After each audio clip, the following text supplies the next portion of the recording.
Assalamualaikum warahmatullahi wabarakatuh. Halo teman-teman semua, bagaimana kabar hari ini? Semoga dalam keadaan sehat walafiat. Selamat datang kembali di channel Mas Haris. Dan pada kesempatan kali ini saya ingin mereview hasil pertandingan babak kualifikasi Piala Dunia Zona Asia di round yang kedua di grup F, yaitu antara Indonesia versus Filipina, yang berakhir dengan skor 1-1 ya teman-teman. Bagaimana teman-teman dengan hasil akhir ini? Apakah teman-teman merasa puas dengan hasil pertandingan antara Indonesia? Ya, saya rasa bagi para fans timnas Indonesia cukup kecewa ya, atau tidak puas dengan hasil yang kurang mengesankan ya bagi timnas Indonesia. Ya, kita semua berharap pada pertandingan semalam Indonesia bisa menampilkan permainan yang terbaik. Tapi faktanya ya, permainan dari timnas Indonesia ini tidak jauh berbeda saat melawan Irak ya teman-teman ya. Dan apalagi di pertandingan semalam timnas Indonesia di babak pertama sudah diborbardir ya, dibuat kocar-kacir oleh para pemain Vietnam ya. Dan bahkan di babak pertama pun tidak ada peluang yang berbahaya untuk timnas Indonesia ya. Benar-benar timnas Indonesia itu dipaksa bermain mundur ya, atau dipaksa bermain bertahan, dan bertahan pun juga tidak baik ya teman-teman ya. Di lini tengah kita kalah duel ya, di lini pertahanan koordinasi dan komunikasinya kurang berjalan dengan baik. Dan benar-benar di pertandingan semalam timnas Indonesia ini di babak pertama itu benar-benar diborbardir habis ya. Banyak sekali peluang untuk timnas Filipina, yaitu pada menit ke-13 sudah ada peluang, tapi tembakannya masih melebar ya. Pada menit ke-20 ada peluang bagi Filipina, tetapi Hernando Ari ya bisa mengantisipasi itu semua ya teman-teman ya. Dan sampai tercipta gol untuk Filipina itu pada menit ke-24 melalui pemain mereka itu Patrick ya, yang bisa memberikan umpan, maksud saya memberikan umpan terobosan dan bisa dieksekusi dengan sempurna ya. Indonesia tidak ada peluang sama sekali di babak pertama. Benar-benar koordinasinya itu dan permainannya itu sangat kacau ya di pertandingan semalam ya. Apalagi ya, di lini pertahanan kita itu jelas kewalahan mengantisipasi serangan-serangan yang dilakukan oleh Filipina. Dan saya akuin pada pertandingan semalam Filipina jauh lebih baik daripada timnas Indonesia ya teman-teman ya. Dan pada pertandingan semalam timnas Indonesia tidak ada perubahan yang sangat signifikan atau perubahan yang besar. Perubahan kecil pun tidak ada ya yang dilakukan setelah pertandingan kontra Irak ya. Dan pertandingan semalam pun juga sama saja ya. Masih banyak kesalahan ya. Masih melakukan salah-salah passing ya. Bermain dengan long ball.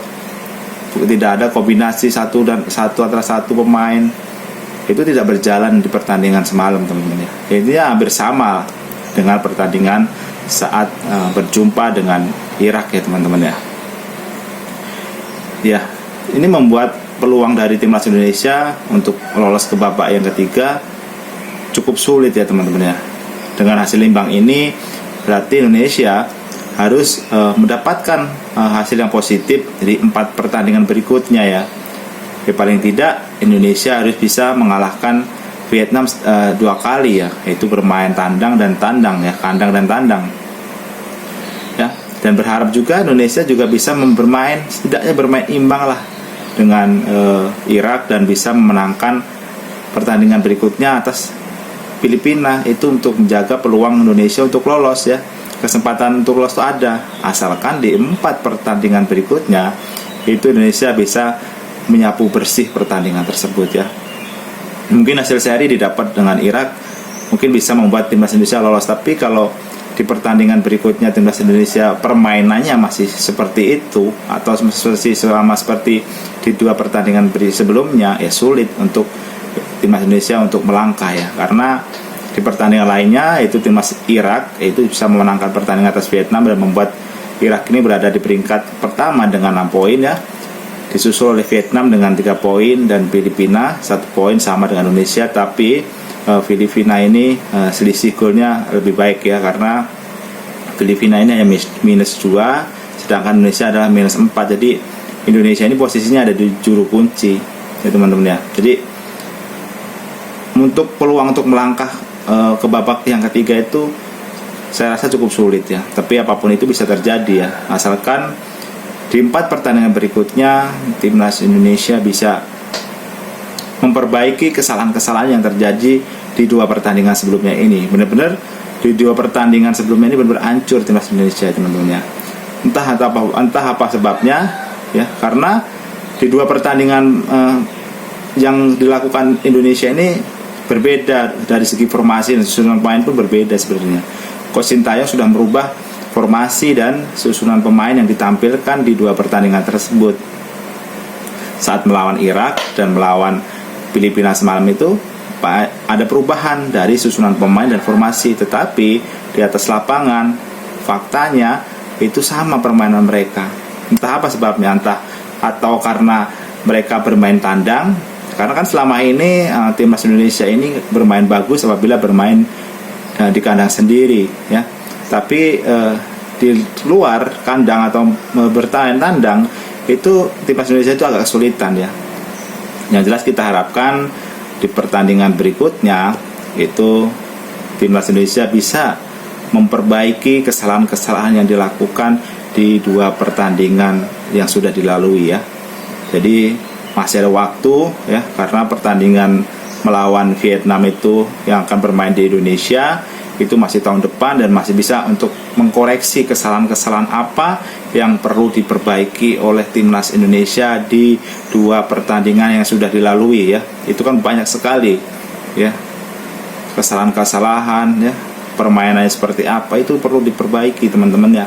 Kalau ingin membuka kesempatan lolos itu terbuka lebar. Tapi kalau permainannya seperti ya yang semalam saat berjumpa Filipina bertemu Vietnam, habis diajar ya. Karena kita beruntung aja pertandingan semalam, selain Hernando Ari penampilannya luar biasa, juga para pemain Filipina ini juga finishingnya kurang tenang ya. Untungnya Indonesia bisa mendapatkan hasil seri ya.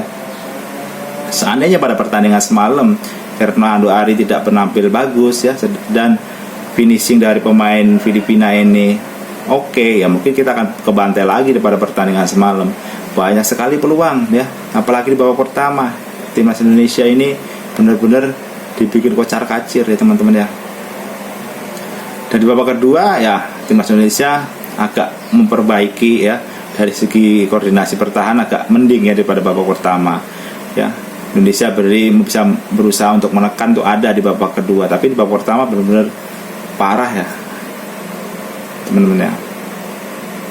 Intinya kita harapkan untuk kedepannya timnas Indonesia ini bisa belajarlah dari kesalahan-kesalahan yang ada ya. Dan Coach Sintayong juga harus bisa mengkoreksi ya. Kalau pendapat saya pada pertandingan semalam, Coach Sintayong memakai formasi 5-3-2 ini menurut pendapat saya salah itu. Kita bermain melawan Vietnam yang sudah sering kita bertemu, kenapa kita harus bermain dengan 5 back ya? Kenapa nggak coba pakai formasi 4-3-3 ataupun 4-2-3-1 ya, yang lebih ofensif gitu. Tapi pada pertandingan semalam ya, itu faktanya adalah Coach Sintayong memilih formasi 5-3-2 ya, yang membuat Sandy Walsh dan Asnawi ini susah mendapatkan ruang untuk memberikan tekanan terhadap lini pertahanan dari Filipina, dan membuat susah berkembangnya dari permainan timnas Indonesia. Setelah STY merubah formasi ya di babak kedua, kan formasinya berubah, dan disitulah terlihat Indonesia bisa melakukan serangan ya, walaupun ya sekali lagi permainan Indonesia ini di babak kedua melakukan long ball terus ya. Mending kalau long ballnya bisa sampai sasaran, akurasinya bagus, tapi kan hanya long ball saja, jadi bisa dipatahkan oleh para pemain dari Filipina ya. Ya mungkin kedepannya hal-hal seperti itu bisa diperbaiki, bisa dikoreksi kurang-kurangnya seperti apa ya. Kita berharap Indonesia bisa bangkit ya di tahun 2024 ini ya, karena pertandingan tersebut akan dimainkan pada tahun depan ya. Kita akan menjamu Vietnam dan mudah-mudahan kita bisa mendapatkan hasil yang positif ya, supaya mengangkat moral dan mental dari para pemain timnas Indonesia dan menjaga peluang Indonesia untuk lolos itu semakin terbuka ya. Tapi andai kata nanti saat menjamu Vietnam timnas Indonesia kalah, ya sudah selesai, karena dengan kekalahan nanti sulit bagi Indonesia untuk mengejar ketertinggalan poinnya ya, karena kan di grup F ini hanya diambil dua pemenang atau dua peserta yang bisa tampil di Piala Dunia, yaitu juara grup dan runner up. Tapi kalau Indonesia kalah lagi ya udah selesai teman-teman ya. Mungkin itu aja teman-teman analisa saya untuk pertandingan antara timnas Indonesia versus timnas Filipina. Ya mudah-mudahan kedepannya yang saya harapkan timnas Indonesia bisa lebih baik lagi ya, penampilannya lebih konsisten lagi, lebih kompak lagi, lebih disiplin lagi ya. Dari segi hal-hal apapun diperbaikin ya, ada perubahan yang kita harapkan supaya kita bisa mendapatkan hasil yang positif ya teman-teman ya. Mungkin itu aja pembahasan saya kali ini, kurang dan lebihnya mohon maaf ya. Yang mudah-mudahan yang saya sampaikan ini bermanfaat bagi teman-teman semua. Dan saya akhiri video saya kali ini. Wabillahi taufiq wal hidayah. Wassalamualaikum warahmatullahi wabarakatuh. Selamat beraktivitas dan sampai jumpa di video saya selanjutnya.